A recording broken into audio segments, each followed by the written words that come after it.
Band News. Jangadeiro Band News FM. Eleições.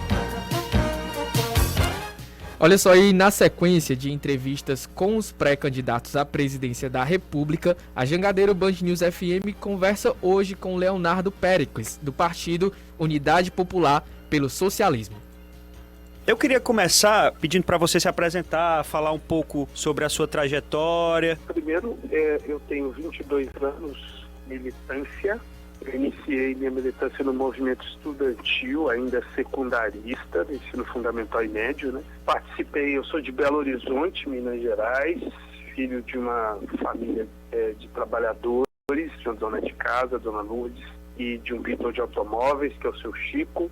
Fui criado a vida toda na periferia. Minha formação, eu sou formado em mecânica de manutenção de máquinas operatrizes no Senai. Essa militância política minha, ela se dá no movimento estudantil, como eu disse. Eu passei também pelo movimento estudantil universitário, na UFMG, curso de biblioteconomia que eu não cheguei a concluir. Participei ativamente da luta pelo meio passe do transporte coletivo para os estudantes em BH, que era a única capital que não tinha esse benefício.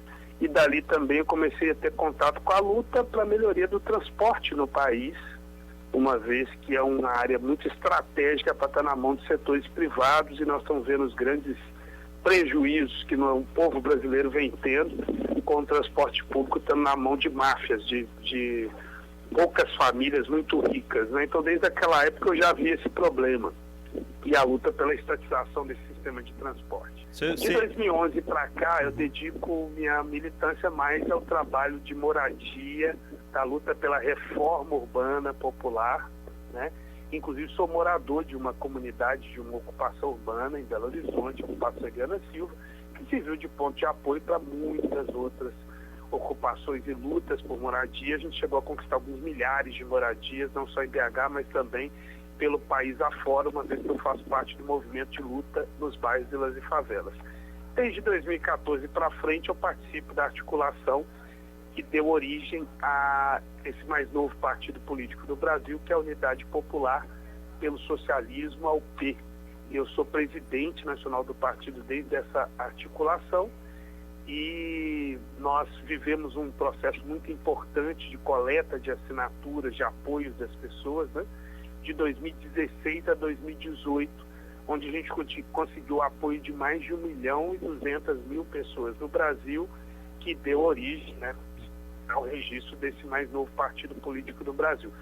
Se me permite dizer, essa foi uma das principais, uma grandiosa realização do ponto de vista político no Brasil, uma vez que até o atual presidente da República, que nós fazemos grande oposição, que teve apoio de grandes empresários, coisa que a gente negou, apoio de muitos parlamentares, né, donos de cartório, deram com os burros na água, não conseguiram registrar o partido, e a gente só com liderança popular, com jovens, mulheres, trabalhadores e trabalhadoras, negros, moradores de periferia, a gente conseguiu esse processo de apoio e conseguimos registrar o nosso partido. E isso nos credencia para agora estar disputando a presidência da República. Você falou sobre a Unidade Popular, né, que é o partido mais jovem. É um partido que se identifica aí do campo da esquerda. Já existem alguns outros partidos de esquerda. O que a Unidade Popular se diferencia, então, desses demais partidos, né, para chegar no cenário político? O principal que nós consideramos é que a gente faz um trabalho para a retomada da presença da esquerda de forma efetiva nas periferias, junto à classe trabalhadora e o nosso povo. Boa parte da esquerda nesses últimos anos tomou o caminho apenas de priorizar as questões institucionais, somente as eleições. E nós consideramos que esse é um grave erro, né? Embora a gente tenha que participar e jogar energia nos processos eleitorais, como nós temos esse ano, não é à toa que a gente lançou a nossa pré-candidatura à presidência, mas nós não podemos esquecer o cotidiano, o dia a dia das pessoas que, em grande maioria, né, são trabalhadores, trabalhadoras da cidade, do campo, que sofrem no dia a dia com as várias injustiças, os problemas, né, desse próprio sistema capitalista que a gente vive. Então nós não podemos esquecer jamais em desenvolver principalmente esse trabalho de luta, de articulação, de mobilização permanente das pessoas a partir da onde elas estão. Então, nós consideramos que esse é um trabalho fundamental que tem que ser feito e a gente vem fazendo desde a criação do partido, como eu disse, a gente foi pisar no barro, ir para as periferias, bater de porta em porta, ir para os interiores, ir para os quilombos, ir para as aldeias, né? Ir para as favelas, para os bairros pobres, para as portas de fábrica, de escola, de universidade. É assim que a gente conseguiu registrar o partido. Então nós entendemos que esse é o principal trabalho que tem que ser desenvolvido para que a gente possa articular um grandioso movimento popular, porque as mudanças profundas que esse Brasil precisa, que o nosso programa defende, elas passam primeiro pela mobilização popular. A Unidade Popular se diferencia porque ela apresenta um programa que convoca o povo a governar o Brasil. Isso jamais aconteceu na nossa história, principalmente nos últimos, desde a proclamação da República, nós nunca tivemos um governo onde o povo, efetivamente, a classe trabalhadora, os explorados e oprimidos governasse. Nós estamos propondo isso.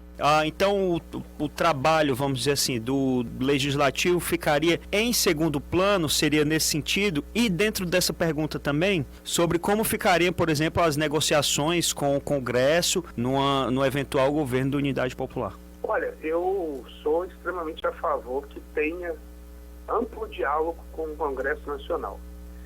Inclusive, um programa como o da Unidade Popular sendo eleito vai ser um sinal que a maioria do povo vai estar a favor dessas transformações que eu estou falando. Então, nos primeiros dias de governo, nós vamos chamar uma reunião com o conjunto, não é só com o presidente da casa, é com o conjunto do Congresso Nacional, dos deputados, das deputadas, do Senado, dos senadores e senadoras. Para quê? Para convocá-los a governar juntos. Mas o que eu vou fazer? Convocá-los a governar junto com o povo brasileiro e não com as elites que elegem parte deles. Então eu vou convocá-los a romper com os muito ricos que mandam e desmandam neles. Romper com seus patrões, porque é assim que funciona no Brasil, né?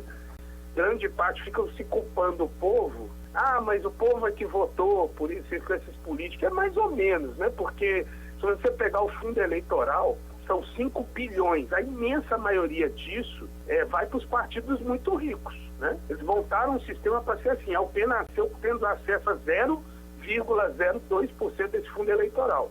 Nós somos, inclusive, contra ter essa dinheirama toda para fundo eleitoral. Podia ser bem menos, mas podia ser de forma igualitária a divisão para os partidos, e não é. Ainda tem o fundo partidário, que a UP foi negado esse fundo partidário, e ainda tem a doação privada, que os grandes empresários continuam doando através dos seus CPFs.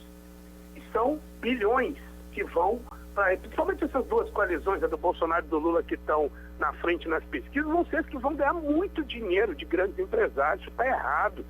Porque, ao fazer isso, acaba institucionalizando compra de votos, né? Um monte de sistemas que vão aparecer muito mais esses partidos do que os outros. E isso contraria a Constituição, a ampla liberdade de organização partidária.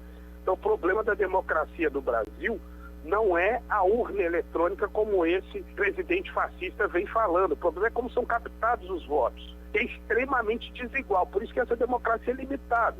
E nós estamos falando de um governo, sendo um governo da Unidade Popular, que vai rever essas medidas. Tem que ter garantia efetiva dessa ampla liberdade de organização, de participação, e os deputados poderem opinar, decidir sobre o projeto de lei. É claro que é importante, agora é muito mais democrático chamar 180 milhões de brasileiros para tomar decisão do que 513 deputados, né? E alguns senadores. Então vai ter o papel dos senadores, dos deputados, mas vai ter o papel do povo que nunca teve na história do Brasil. Nós estamos convocando o povo a ter o seu papel determinante e central para que a gente tenha realmente uma democracia séria nesse país, ou seja, que ela seja como a Constituição prevê, a efetivação da vontade da maioria do povo brasileiro.